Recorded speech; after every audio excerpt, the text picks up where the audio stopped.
Napenda kutumia nafasi hii kama mtandao wa watetezi wa haki za binadamu kuendelea kutumia nafasi yetu ya kulishauri taifa pale ambapo tunaona kwamba kuna uhitaji wa kupata ushauri wa mambo kadhaa ambayo yanaendelea kutokea katika taifa letu. Ni wazi kwamba wote mnafahamu kabisa kwamba tulikuwa na zoezi la uchaguzi ambalo lilipitia changamoto nyingi, hasa maandamano ambayo yalipoteza maisha ya watu wengi wa Tanzania, lakini pia mali pamoja na shughuli zingine zote za uchumi kukwama.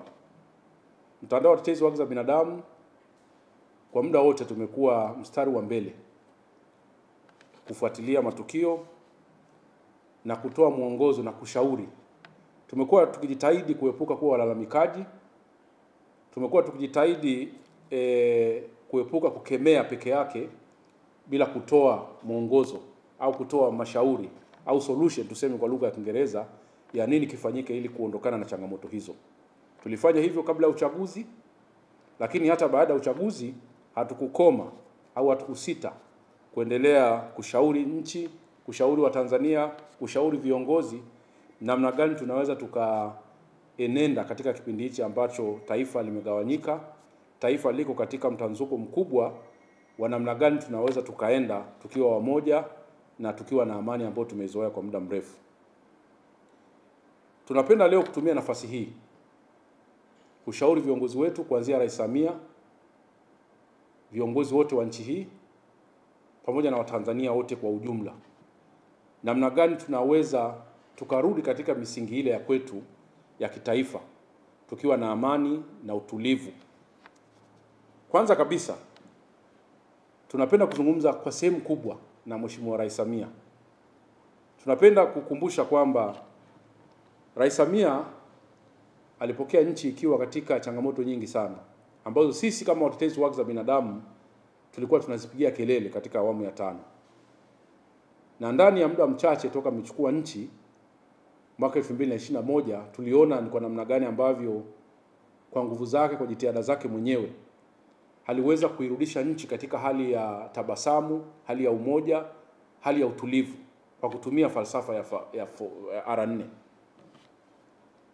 Falsafa ya R4 ndio ilifanya uongozi wa Rais Samia ndani na nje ya Tanzania ukasifika, ukatukuka, na sisi sote tukaamka kupongeza hatua hizo ambazo walikuwa wanazichukua, ambazo kila mtu alifurahia, makundi yote, sasa za kiraia, waandishi wa habari, vyombo vya habari, Watanzania wa kawaida, wafanyabiashara, vyama vya upinzani, wote tuliona kwamba hatua ile ni ya msingi. Nadhani hata yeye mwenyewe moyoni mwake alikuwa katika mazingira ambayo anaona kabisa anaitendea haki Tanzania. Tunataka kusema ni nini?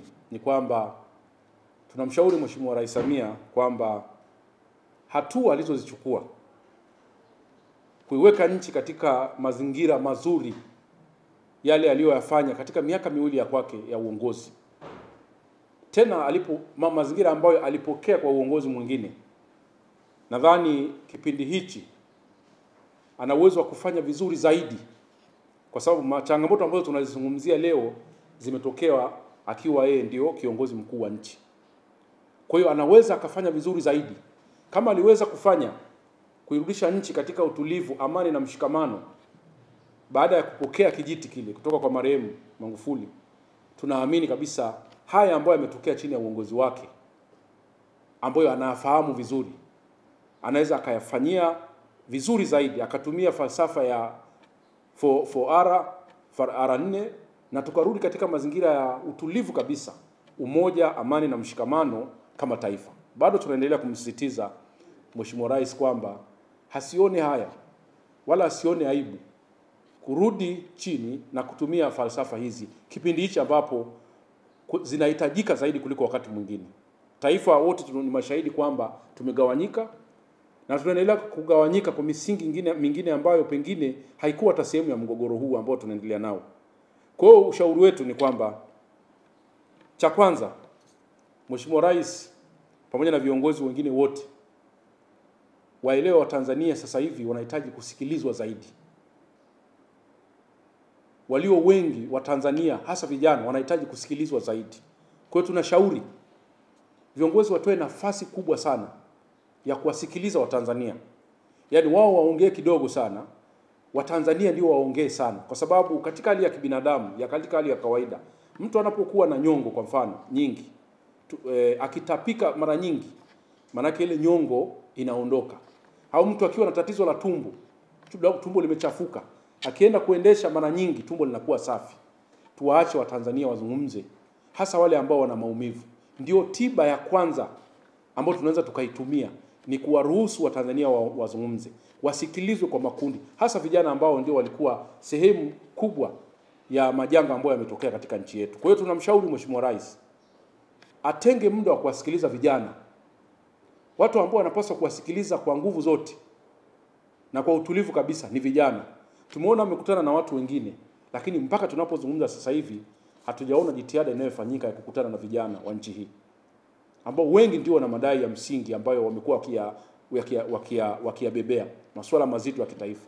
Kwa hiyo tunadhani, na sisi tulidhani kabisa, na kama bado tunashauri, kama inawezekana kabla ya hata hiyo tarehe 9 ambayo vijana wamepanga maandamano yao, ni vizuri namna zikaendelea kufanyika za kuwazungumza nao na kusikiliza hoja zao na kuwekea mkakati wa namna gani zile hoja zinafanywa kazi. Lakini jambo lingine la msingi ambalo tunasisitiza ni kwamba hili kuliponya taifa, ni lazima tukubaliane kwamba kuna mambo ambayo lazima tuyafanye. Na sisi tunashauri na tumeendelea kushauri kwamba cha kwanza, ili kuliponya taifa, ni lazima tukubali ukweli. Ni lazima tukubali kwamba tuna changamoto. Wote kwa pamoja, kila anayesimama mbele ya mic, kila anayesimama mahali popote pale, ni lazima tukakiri kwamba tuna changamoto. Na hiyo changamoto tuijue kwa mapana yake, ni changamoto kubwa kiasi gani. Kabla ya uchaguzi hatukuwa na majanga ya watu kufa, mali kuharibiwa, tulikuwa tunazungumza changamoto zingine. Lakini baada ya uchaguzi tuna majanga mengine yamejitokeza, vifo na mambo mengine. Tuzungumze ukweli, tujue masuala ya vifo, tujue mali zilizoharibikiwa, tujue vitu vyote vilivyotokea. Huo ndio mwanzo wa kuanza kutibu taifa. Kwa hiyo tusiogope kuzungumza ukweli.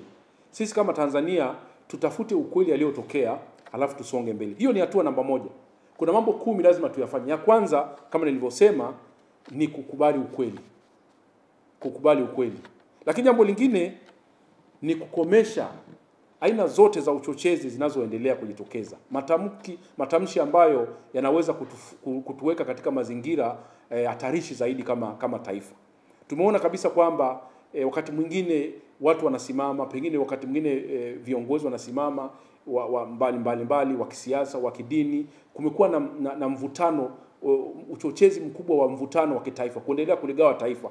Swala kama hili, kama taifa, ni lazima wote tulikemee, tukatae aina yoyote ile uchochezi. Tusikubali kwenda kuingia kwenye kuongeza chumvi kwenye tatizo ambalo tulilonalo. Matamshi ambayo yanataka kwenda kuligawa taifa zaidi kwa upande wa udini au wa aina yote ya ubaguzi, nadhani tusiipe nafasi kwa wakati huu, kwa sababu tayari tuna changamoto kubwa ambayo tunaikabili. Tusiongeze changamoto zingine nyingi. Kwa hiyo tukatae na tukemee, na tunashauri viongozi wakiona kuna mambo ambayo yanajitokeza ambayo yanakwenda kuligawa taifa zaidi, ni vizuri sote kwa pamoja tukakemea na kuhakikisha kwamba tunabakia kuwa wamoja kipindi hicho ambapo tunatafuta mwafaka wa kulitibu taifa. Lakini jambo lingine la msingi, ukiacha kuhakikisha kwamba tunakemea mazingira ambayo yanatugawa zaidi, uchunguzi huru. Uchunguzi huru ndio utatufikisha kwenye ule ukweli tuliokuwa tunauzungumza. Bado tunasisitiza kwamba uchunguzi lazima uwe katika mazingira ambayo ni huru zaidi. Manake tuweke mazingira ambayo Watanzania wote walioumia, wenye malalamiko, waliopoteza ndugu zao, waliopoteza mali zao, watakuwa na uhuru mkubwa wa kutoa maoni na kutegemea maoni yao yatafanywa kazi. Hilo jambo la msingi. Lakini kama nilivyosisitiza hapo, jambo lingine la 3 ni majadiliano na usuluhishi. Yaani lazima tuwe na mazingira ya kuwa na majadiliano na usuluhishi kuelekea kwenye maridhiano. Hauwezi kufikia maridhiano kama hautoi nafasi ya majadiliano. njia pekee ya kuweza kufikia kwenye maridhiano ni kuruhusu watu kujadiliana. Na juzi tumeona watu baadhi ya makongamano, watu wanazungumza, tumeona watu wanazungumza, wanashauri nchi. Kwa hiyo lazima tuendeleze kwa uwazi kabisa, tusizuie majadiliano, tusizuie makongamano ya kujadili mustakabali wa kitaifa. Nadhani tuyape kipaumbele zaidi. Ikiwezekana majadiliano haya yafanyike katika ngazi ya kitaifa, kimkoa, kurudi chini. Na yawe ni majadiliano ambayo ni ya uhuru na wazi, yakiendeshwa katika misingi ambayo wananchi wataachwa wazungumze yale ambayo wanataka kuyazungumza. Kusiwe na maelekezo yoyote, wananchi wasiguswe yoyote, wasitishiwe, watu wawe huru. Na tumeona waziri ule wa vijana katika maeneo ambayo yalikuwa akipita, kwa jinsi gani anavyokutana na vijana na kuwapa vijana uhuru wa kuzungumza. Hayo majadiliano ndio tunahitaji, kwa sababu ndio tiba. Wananchi wakizungumza kero zao, shida zao, na zikachukuliwa zikaanza kuwekewa mkakati wa kutibu, nadhani kama taifa tutakuwa tunasonga mbele katika kufikia hatua ile ya kuliponya taifa. Lakini kwenye hatua za maridhiano, tunapenda kukumbusha kwamba hili swala la maridhiano ni muhimu lifanyike mapema sana iwezekanavyo. Nimesikia kwamba tume ile ya uchunguzi imepewa miezi mitatu. Miezi mitatu hiyo unazungumza mwezi wa pili huko. Sasa nchi kama nchi sasa hivi bado tuko kwenye hali ambayo sintofahamu. Wafanyabiashara hawezi kufanya shughuli zao. Hali imekuwa kidogo sintofahamu. Tena kipindi hichi ambapo watu wanakwenda kwenye sherehe za mwaka, za kufunga mwaka, watu wanahitaji uhuru zaidi. Watu wanahitaji kufanya biashara zao kwa uhuru zaidi. Watu wanahitaji kusafiri kwa uhuru zaidi. Ni kipindi ambacho Watanzania wanahitaji kuwa na uhuru mkubwa zaidi. Lakini tusipofanya jitihada za kutuliza nchi, tutajikuta kwamba hata tunapokwenda kufanya shughuli hizi za mwisho wa mwaka, tutakuwa katika hali ambayo Watanzania kwa mara ya kwanza watashindwa kusherehekea shughuli zao hizi za mwaka katika hali ambayo ni ya utulivu zaidi. Kwa hiyo tunachopenda kusema ni kwamba hata kama tume ya uchunguzi inaendelea na shughuli zake, swala la maridhiano linaweza likaanzishwa mapema iwezekanavyo. Swala la maridhiano lianzishwe mapema iwezekanavyo, kwa sababu madhara ya kutokufanya maridhiano mapema wote mnaona. Sisi tulianza kusisitiza maridhiano toka mwezi wa 5 mwaka huu. Lakini tulivyozidi kuchelewa kuwa na kwenda kwenye maridhiano, tunaona kila siku ya Mungu matukio yalikuwa yanaendelea kujiongezeka na kufanya swala la maridhiano liwe gumu zaidi. Tulikuwa tunazungumza maridhiano kabla Tundu Lissu hajakamatwa. Tulikuwa tunazungumza maridhiano kabla Chadema haijainguliwa kwenye uchaguzi. Tumezungumza maridhiano kabla ya uchaguzi. Tumezungumza maridhiano kabla yale maandamano ambayo yalileta shida kubwa katika nchi hii hayakutokea. Lakini tukazungumza maandamano kwamba tuwe na maridhiano kabla ya matukio hayo yote. Lakini sasa tunazungumza maridhiano, haya mambo yameshatokea. Lakini tusipokuwa makini ni kwamba mambo mengine yanaendelea kutokea. Tumeona sasa hivi jamii kuna mvutano wa kidini unataka kuibuka, kupata mizizi kwenye jamii. Sasa tunaweza tukajikuta tunapochelewesha maridhiano, mambo ya kuja kuingia kwenye maridhiano yatazidi kuwa mengi zaidi na kufanya swala la maridhiano kuwa mgumu zaidi. Tunapochelewa kufanya maridhiano kitaifa, tunatoa mianya ya mambo makubwa kuendelea kujitokeza. Mivutano na migogoro kuendelea kuwa mikubwa kiasi kwamba hata tunapokwenda kwenye maridhiano yetu yanaweza kawa magumu sana. Kwa hiyo tunamshauri Mheshimiwa Rais pamoja na viongozi wa nchi hii na Watanzania kwa ujumla wote, makundi yote, na viongozi wa dini, taasisi za kiraia, tuone kwamba kuna umuhimu wa kutafuta namna ya kuwa na maridhiano, mchakato wa maridhiano uanze mapema iwezekanavyo. Kwa sababu tukianza maridhiano na wote tukarizia kwenda kwenye maridhiano, makundi yote ya kijamii, maana yake tutakuwa tunaanza kupunguza changamoto ambazo zinaendelea kujitokeza kwenye jamii. Tunapoacha swala la maridhiano kwa muda mrefu, lakini hata misingi ya maridhiano huwa inatakiwa ifanyike kwa haraka pale tatizo lilikuwa limetokea. Ukija kufanya maridhiano miezi 6-4 baadaye, yale yanakuwa tena sio maridhiano. Itakuwa ni kitu kingine. Kwa hiyo bado tunashauri kama inawezekana mchakato wa maridhiano uangaliwe upya mapema iwezekanavyo. Nadhani tulipaswa siku kadhaa baada ya matukio yale majanga kutoka, tulipaswa sasa hivi kuwa mezani tunaanza kuzungumza swala la maridhiano ya kitaifa. Hilo ni jambo la msingi, na misingi ya maridhiano kama nilivyosema ni lazima truth and reconciliation processes, lazima tufuate ile misingi niliyokuwa nimetaja hapo: ukweli, uwazi, uwajibikaji na mambo kama. Lazima tuyazingatie. Lazima tuanze kuwa wa kweli. Lazima tuanze kukubaliana kwamba kuna changamoto, ndio tutafikia huko. Na sisi ndio tunashauri kwamba kama taifa, nadhani kila mmoja anayeongea na chombo cha habari, nia yake na dhamira yake ya dhati imtume kwenda kuliponya taifa. Huu sio muda wa mashindano. Huu sio muda wa kuvutana. Tusivutane kwa sababu tutaendelea kuliumiza taifa. Nadhani wote tumepata madhara yaliyotokea tarehe 29 na kuendelea.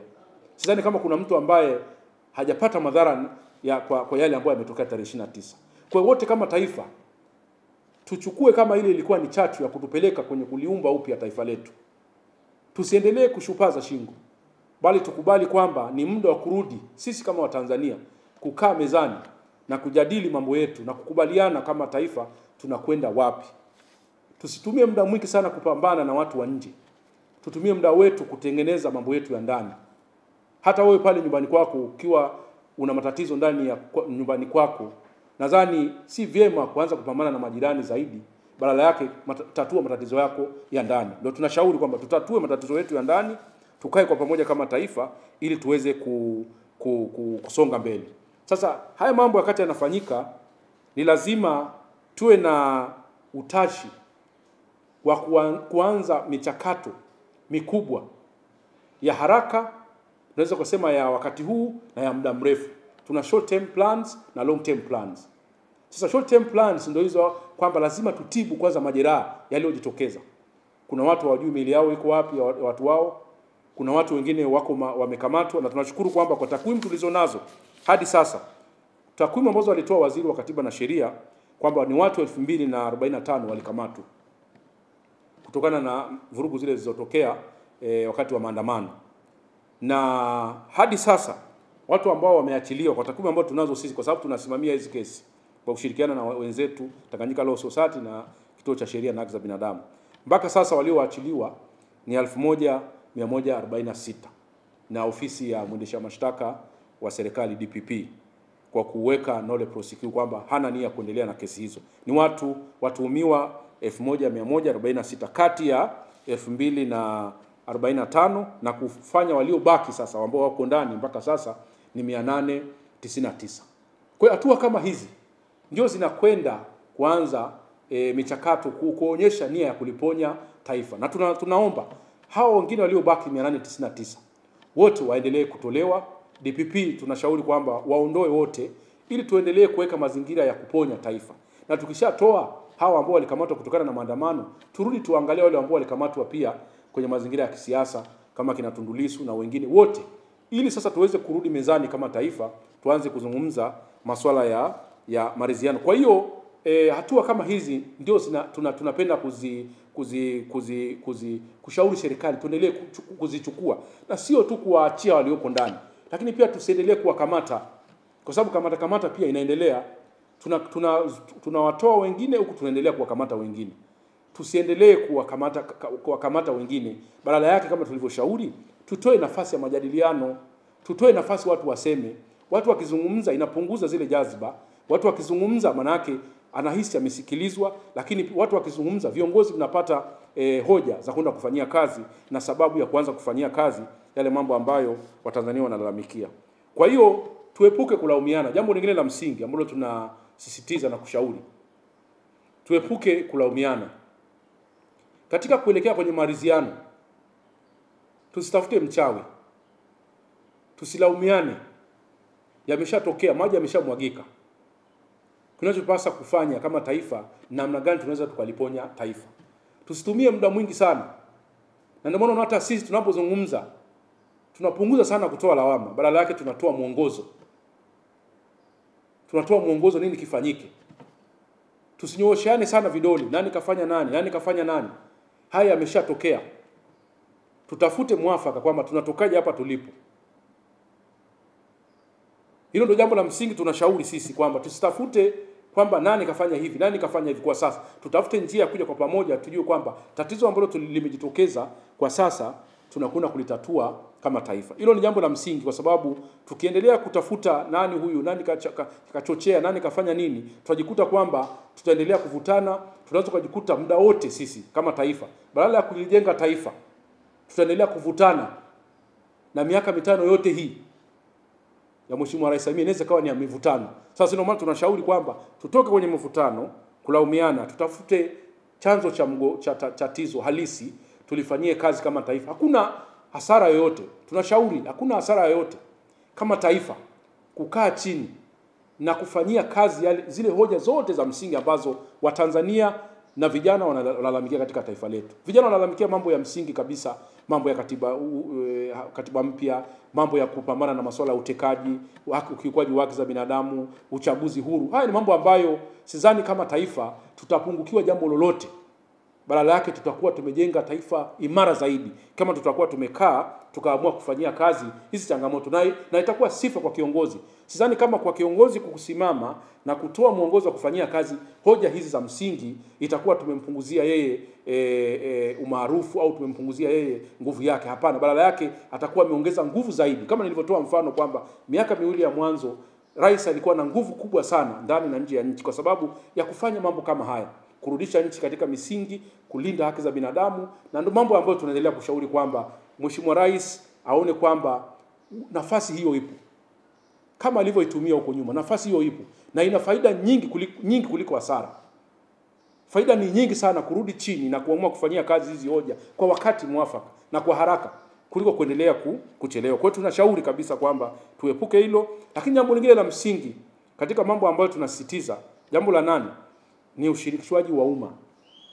Jambo lolote tutakalolifanya katika taifa letu kwa sasa tusifanye bila kushirikisha umma na makundi yote ya jamii, ili kuepuka kumwacha mtu nyuma. Hata kama kuna mtu kule atakuwa haelewi au anagoma, tutumie nafasi kubwa na nguvu kubwa kumshawishi. Tukae tuwe pamoja kama taifa ili tuweze kusonga mbele. Tusifanye jambo lolote, na washauri viongozi wangu wa nchi hii, tusifanye jambo lolote bila kuwashirikisha Watanzania kwa makundi yao, kwa ukubwa wao, hasa vijana ambao ndio wenye malalamiko makubwa mengi zaidi ya yale makubwa ambayo tumeyataja. Wana malalamiko mengine mengi ambayo ni muhimu wakasikilizwa. Kwa hiyo ushirikishwaji wa wananchi katika kila hatua na kusikiliza, kama wananchi hawataki jambo fulani, tukubali kubadilisha, twende na jinsi wananchi wanavyotaka, kwa sababu hawa ndio nchi yao hii. Hawa ndio wanatuelekeza sisi viongozi nini cha kufanya. Kwa kama kuna jambo ambalo wananchi hawapendezi nalo, ni vizuri kusikiliza na kufanyia kazi. Lakini suluhisho la muda mrefu sasa, baada ya kufanya yale yote, kuponya nchi, kutengeneza maridhiano, lazima sasa turudi kwenye suluhisho la muda mrefu ambalo ndio msingi wa matatizo yote tulionayo. Ni kurudi kufumua mifumo ya uongozi na utawala na katiba mpya ya taifa letu na kuleta katiba mpya.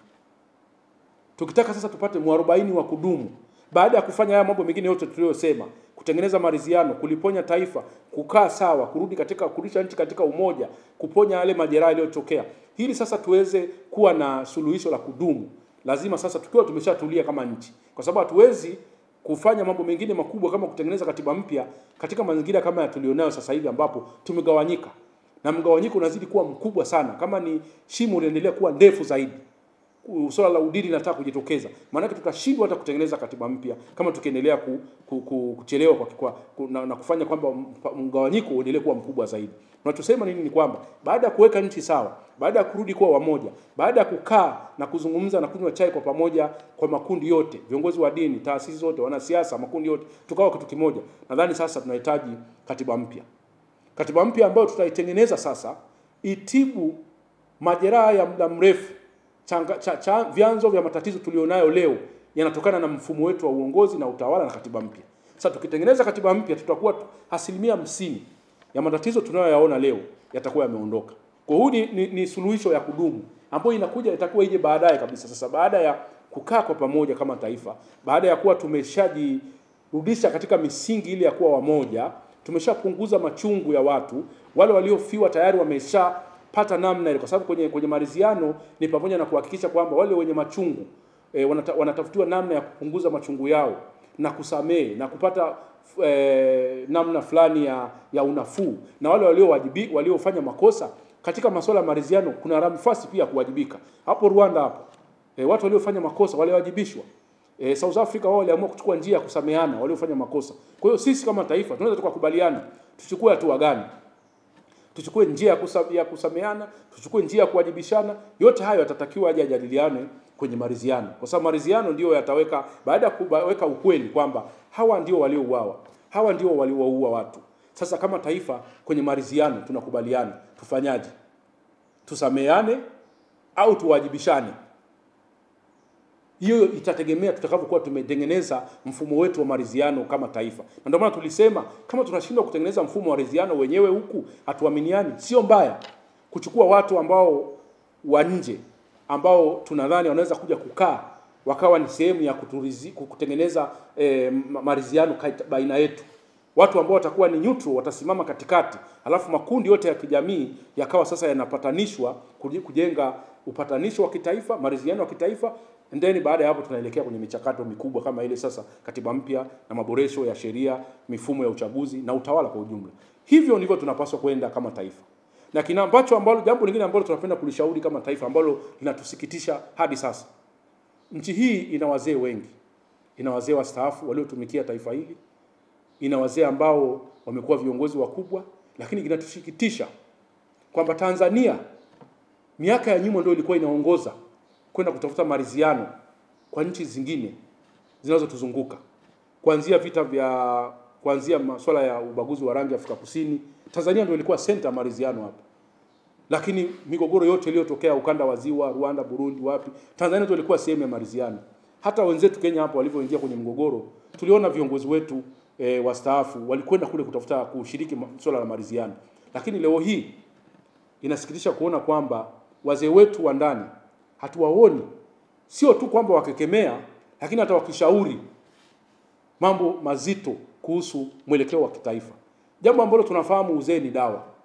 Kwa mtu ambaye ametumikia taifa hili kwa muda mrefu, anaweza kawa na maarifa makubwa kuliko hata mimi ninayezungumza hapa. Kwa hiyo na akasikilizwa zaidi kuliko hata mimi ninayezungumza hapa. Kwa hiyo napenda kuwashauri viongozi wa nchi hii, hasa wale ambao walikuwa na nafasi mbalimbali na uelewa mkubwa wa nchi hii, wasisite na wao kusimama kushauri taifa. Kushauri ni jambo jema sana. Unaweza kuwa unashindwa kukemea, unaweza kushindwa kuchukia mambo yanayotokea, lakini inakuwa mbaya zaidi kama utashindwa hata kushauri. Kwa sababu ushauri, sidhani kama muungwana yote ule atakataa ushauri wote kama tunaotoa hapo sasa hivi. Kwa sababu ushauri unaweza ufanyie kazi au ukatae. Lakini wazee wetu ambao wana uzoefu, wengine wana uzoefu na masuala ya maridhiano, wengine wameshiriki kwenye masuala haya maridhiano nchi zingine, kwa nini hatuwaoni kipindi hichi wakitaka kulisaidia taifa lirudi katika misingi ya utulivu, amani, haki na mshikamano? Hilo ni jambo ambalo tunalipenda kulikumbushia pia kwamba tunapotengeneza maridhiano ya taifa, nafasi ya wazee ni muhimu sana. Nafasi ya makundi yote ni muhimu sana. Viongozi wa dini, ni wasii sana viongozi wa dini, msikubali kuingia kwenye mgongamano, kwenye mgogoro wa kuligawa taifa kidini. Msikubali kabisa kushawishika kuingia kwenye migogoro ya kutaka kuligawa taifa kidini. Taifa letu hili limejengwa katika misingi ya umoja. Hatuna ukabila, hatuna udini, hatuna ukanda. Lazima tufike mahala tuone kwamba hilo swala haliguswi. Msingi huo mkubwa wa kitaifa hauguswi na mtu yote ule. Yote ule anataka kutuingiza katika udini, lazima tumkatae. Tubaki kwenye misingi ya hoja. Tusitaki kuingiza hoja zingine ambazo hazihusiani kabisa na msingi wa malalamiko ambao tunalalamikia kama taifa kwa sasa. Kwa hiyo nawashauri sana viongozi wa dini, mna nafasi kubwa sana ya kuliponya taifa hili. Kwa hiyo simameni katika njia ambayo ni sahihi. Simameni katika kukemea, simameni katika kushauri taifa, simameni katika kuliponya taifa. Tafuteni njia ambazo tunaweza tukarudi tukawa kitu kimoja kama taifa. Mna nafasi kubwa sana ya kulisukuma gurudumu hili la maridhiano na kurudisha nchi katika sehemu ambayo ni sahihi. Na tusichukue upande wowote. Tusichukue upande wowote. Viongozi wa dini mnapaswa msimamie haki, msimamie katikati kulijenga taifa. Kama tunavyofanya na sisi asasi za kiraia, tunatakiwa kusimamia haki, namna ya kuliponya taifa. Hatuchukui upande wowote kwa sababu tunaamini kabisa kwamba tukiongoza nchi, tukishauri nchi kwenda katika njia ambayo ni sahihi, wote tutakuwa salama. Na nchi ikiingia katika matatizo zaidi, wote hata sisi hatutakuwa salama. Kwa hiyo ni jambo ambalo tunapenda kusisitiza zaidi, na sisi kama watetezi wa haki za binadamu tunapokwenda kufunga mwaka, kwa sababu kauli yangu hii pia ni ya kufungia mwaka, kwamba tunashauri taifa letu lione umuhimu sana, bado tunasisitiza wa kurudi kwenye maridhiano haraka sana ili tuweze kulinusuru taifa. Sasa hivi watu wanaishi katika hofu. Watu wanashindwa kujua kwamba nitasafiri vipi. Wanaofanya biashara za usafiri nao wanakuwa katika hofu. Kwa kila mtu anakuwa kwenye hofu. Sasa anayeweza kututoa kwenye hii hofu lazima makundi yote niliyowataja, kuanzia viongozi wetu Rais Samia na wengine wote, makundi yote, tuwe na hiyo nia ya kuliponya taifa. Na kauli siku zote zinaumba. Tunaendelea kushauri kwamba kauli zetu sasa hivi tunazozitoa, tuzitoe kauli ambazo zinakwenda kurudisha amani, zinakwenda kuponya mioyo ya Watanzania, sio kutonesha vidonda. Tutoe kauli ambazo zinatuleta tuwe kitu kimoja kama taifa. Tukifanya hivyo, nadhani tutakuwa tunalitendea haki taifa letu, lakini pia tutakuwa tunalinda taswira ya nchi yetu ndani na nje ya nchi. Nadhani huu ndio ushauri ambao sisi kama mtandao wa watetezi wa haki za binadamu tunapenda kulitoa kwa taifa. Na niwaombe Watanzania wote, kwa makundi yote, kuanzia wananchi wa kawaida, vijana, viongozi wa dini, wanasiasa, wanazuoni, waandishi wa habari, makundi yote, viongozi wa juu, wa chini, kwamba kila mmoja awe na hiyo nia ya kwenda kwenye maruziano, kuliponya taifa, kufanyia kazi changamoto zilizotokea tarehe 29 ili tuweze kuliponya taifa. Wote tukiwa na nia hiyo, naamini ni swala la siku moja tu.